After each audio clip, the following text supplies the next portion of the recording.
Why did you do that? What is wrong with you? It's just an appraisal. This house is filled with memories of my parents. I was only curious about how much it might sell for. Stop being selfish. If you don't like how I handle things, you can leave. My name is Emma. I'm 28 years old and work in an office. I met my husband Ryan through a friend's party. Growing up, I was always focused on my studies. I went to an all-girls school and never had a boyfriend. Even in college, I stayed in my comfort zone and concentrated on academics instead of dating. After graduating, I jumped straight into my career and enjoyed it so much that I devoted all my time to work. Before I knew it, I was nearing 30 and hadn't experienced love or relationships. I didn't think it was a big deal until one day, while visiting my parents, my mom said, "Emma, I'm a bit worried about you." She was concerned that I didn't have a boyfriend or anyone I might marry. My mom has always been supportive and kind, so hearing her say this surprised me. "Even your dad worries about you," she added. "Really?" "Oh, Emma, you don't have to mention that," my dad muttered. "Well, your brother Jake got married and now has a baby. I feel so much better knowing you're happy too," my mom continued. Hearing that even my dad was concerned made me realize I'd been so focused on myself that I hadn't considered their feelings. I wasn't about to marry just to make them happy, but I decided it was time to take love and relationships seriously for myself too. From that moment, I started thinking about marriage. I used to wear simple makeup and throw on random clothes without much thought. I figured it was time for a change, so I asked my sister, Lily, for help. "Wait, have you fallen for someone?" she teased. "I'm getting ready to fall for someone." "What does that even mean?" she laughed. Still, Lily was so supportive. She taught me how to apply makeup and took me shopping to pick outfits that suited me. She even helped me learn how to style everything I bought. Since Lily used to be a hairdresser, she had an amazing sense of fashion and gave me great advice. Thanks to her, I looked and felt so much better. I even started getting compliments at work.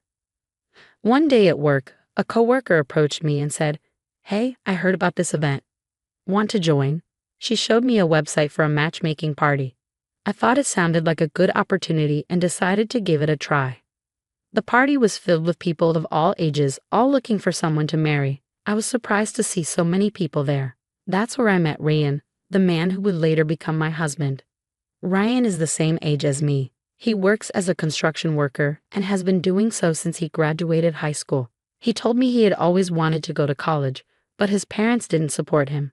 In fact, they told him to leave their house as soon as he could and eventually kicked him out.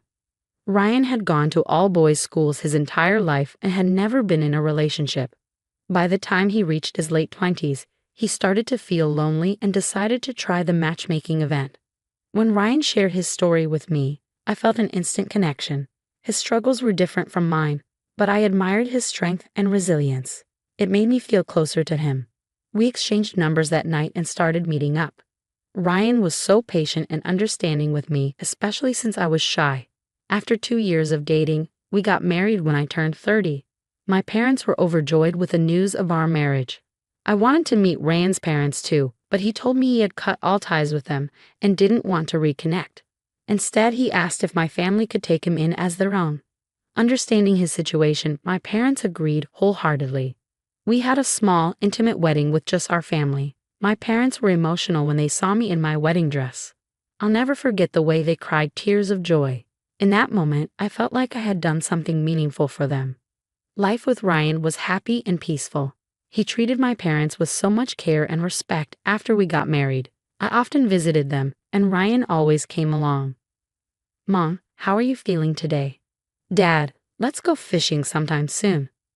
Watching Ryan talk so kindly to my parents made my heart feel full. But a few years after we got married, something unexpected happened. One day, while I was at work, my mom called me out of the blue. She rarely ever called during my work hours, so I immediately knew something was wrong. "Emma, come to the hospital right now. It's your dad, he passed out." "What? No way." My mind went blank.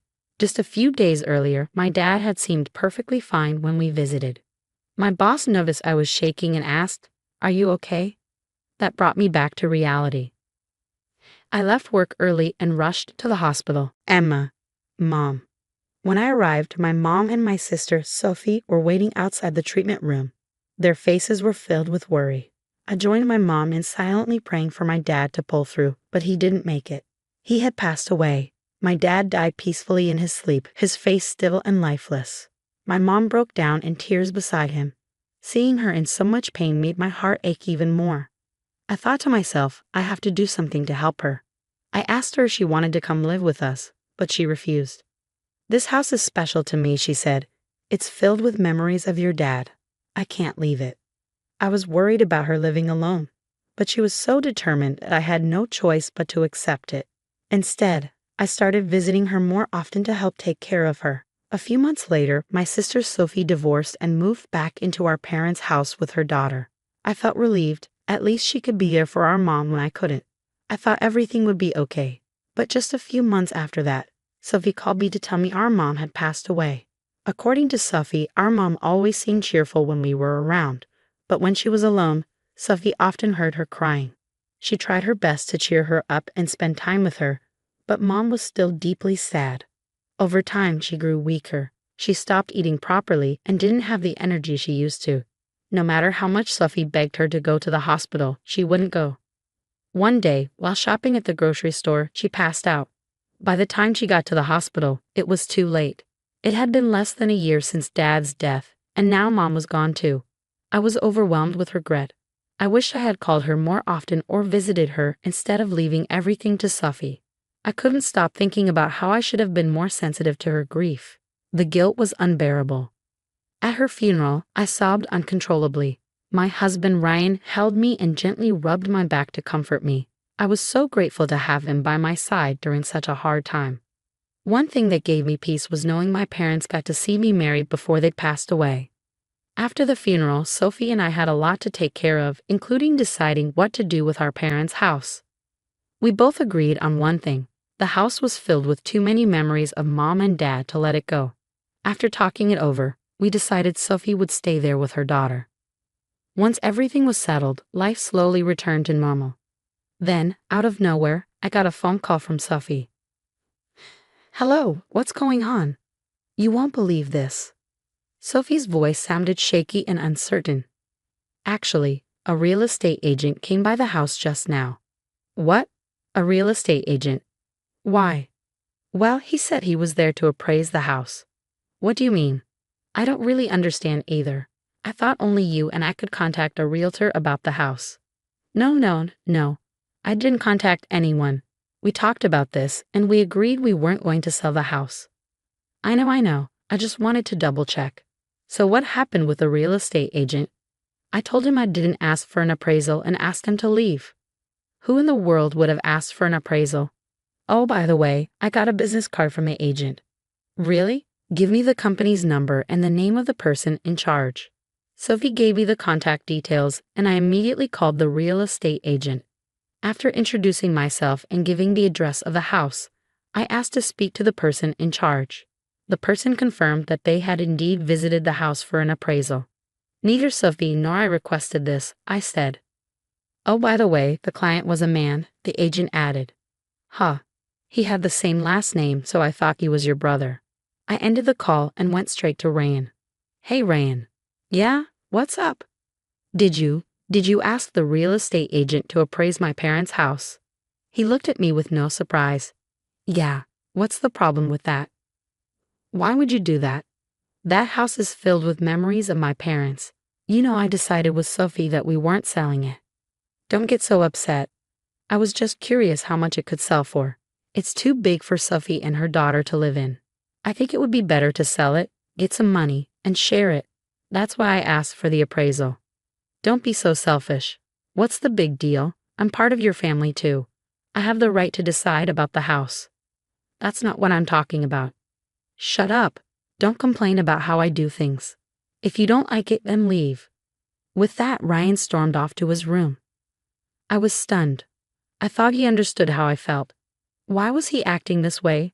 Did he really need money that badly? I began to suspect something wasn't right, so I hired a detective agency to look into things. That's when I found out something awful. Ryan had a $100,000 debt. I couldn't believe it. I took the day off from work, left the divorce papers on the table while he was out, packed my things, and left. I went to Sophie's and explained everything. Later that evening, Ryan called me. Hey, what's going on? Your stuff is gone. And what's with the divorce papers? What the hell is happening? I'm leaving and I'm divorcing you. What? What do you mean? I left because you told me to leave. If you didn't like my way. Well, I did say that, but I didn't think you'd actually try to divorce me. I don't trust you anymore. That's a lot over one small argument. I'm not divorcing you because we fought over the house. I'm divorcing you because you've been hiding something terrible. What are you talking about? You're in a lot of debt. How did you find out about that? I hired a detective agency to look into it. How did you end up $100,000 in debt? Well, Ryan gave up and told me everything. My coworker told me he made a lot of money from foreign exchange and I got jealous. I tried it too, but it didn't go well, so I tried to recover my losses. The losses just kept growing. I was so caught up in it, I didn't realize how much money I was losing. I can't believe you didn't stop before it got worse. I'm really sorry. It's just that I've always had this gambling problem. You told me when we first got married that your parents were addicted to gambling, casinos, lotteries, everything. That's why there was never any money in your house. And now you're doing the same thing as them. Ryan was stunned into silence after that. I can't get your trust back once I've lost it. I hung up the phone and started the divorce process through my lawyer. Ryan begged me to reconsider. He promised to change. But I told my lawyer I wasn't backing down. Eventually, Ryan signed the divorce papers and it was finalized. It wasn't that his words didn't move me, but I was scared something like this might happen again. Once trust is broken, it's hard to rebuild. I stood firm in my decision and I'm sure it was the right one. One day, when I borrowed his computer while he was out, I found that he had been searching for online gambling sites. He had been trying to win money quickly to pay off his debts. His debt might even be bigger now. Looking back, I'm really relieved we got divorced. I also got a restraining order against him. If he shows up near Sophie's house, I can call the police to remove him. Even though it's been a tough few years, I feel like I've grown stronger.